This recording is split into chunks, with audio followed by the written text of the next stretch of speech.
I got a request for how to make masks, so we're going to make plaster masks.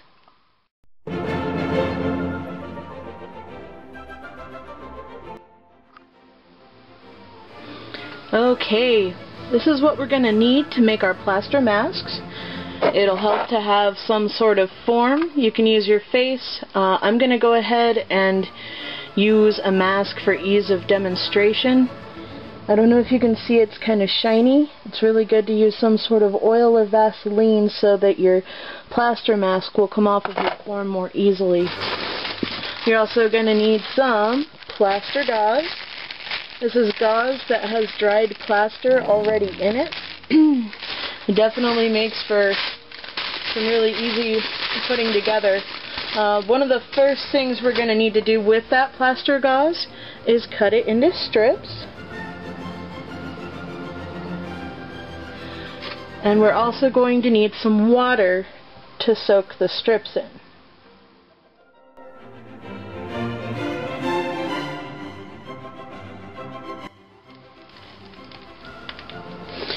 Okay, we're going to cut some strips now out of the plaster gauze. Gotta snip that open. It comes wrapped up neatly in this little package right here. Wax paper.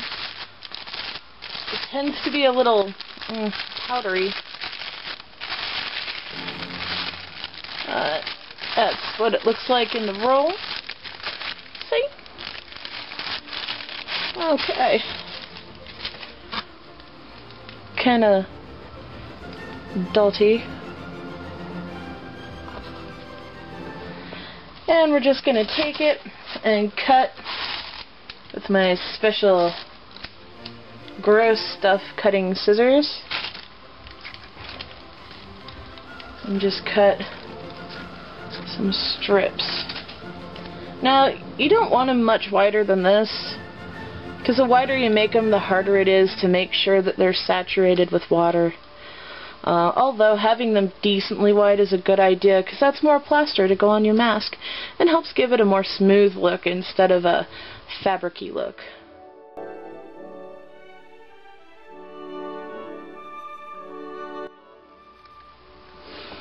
Okay, now we're ready to go ahead and put the layers of plaster gauze on our form.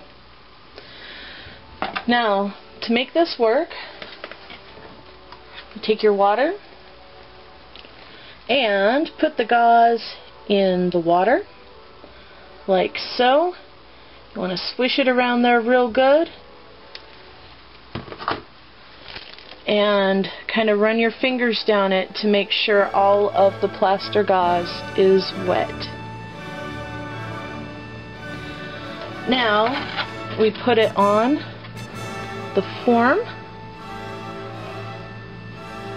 and smooth it down. Make sure that it's where we want it. Just kind of smooth the plaster down. You can kind of see that already starting to smooth out. Alright, let's go ahead and put the next one on. And again, run this through the water. Then run your fingers down it to make sure it's all wet. Now we'll put it on our form and smooth it down.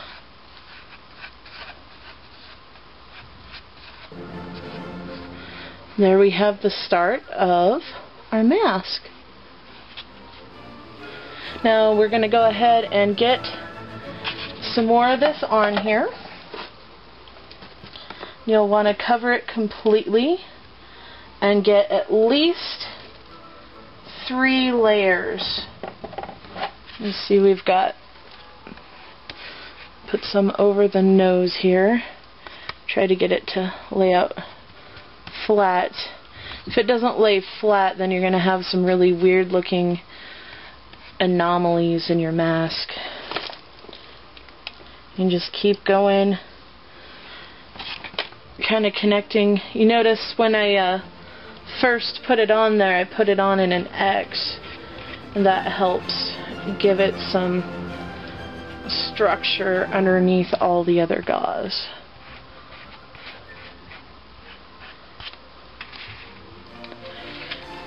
And then you just keep doing that until you have an entire layer on your mask, and then after that, put 2 more layers on at least.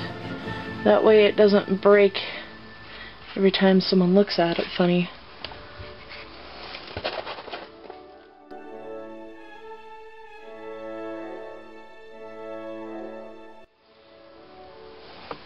One of the fun things that you can do is build one feature up more than the rest. What I've been doing is I'm building the nose up to be a little larger than usual. Pretty much all you do to get that effect is just use more gauze in one area. See this little strip? Just stick it right there on the nose. And tack it down and just keep repeating until you get the size you want. Here's what we've got so far. Now I'm going to take the form off. I could have done this sooner. However, I wanted to show you. You can still kind of squeeze the plaster because it's still a little wet, and the oil that I put on the form earlier will actually make it easier to pull it out. You just kind of work it around the edges like so, and form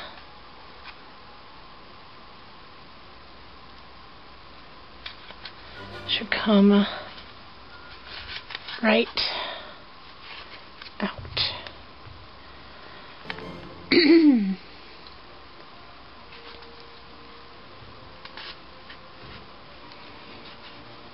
Okay.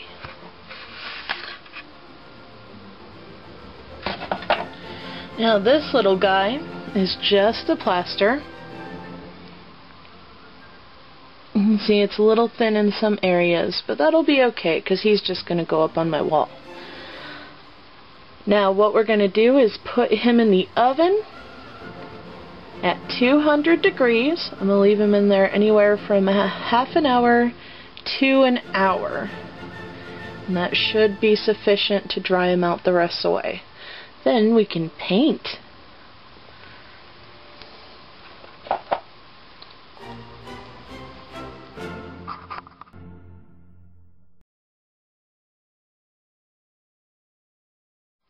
Now you know how to make a plaster mask. Watch out for part 2 where I show you how to paint and decorate them.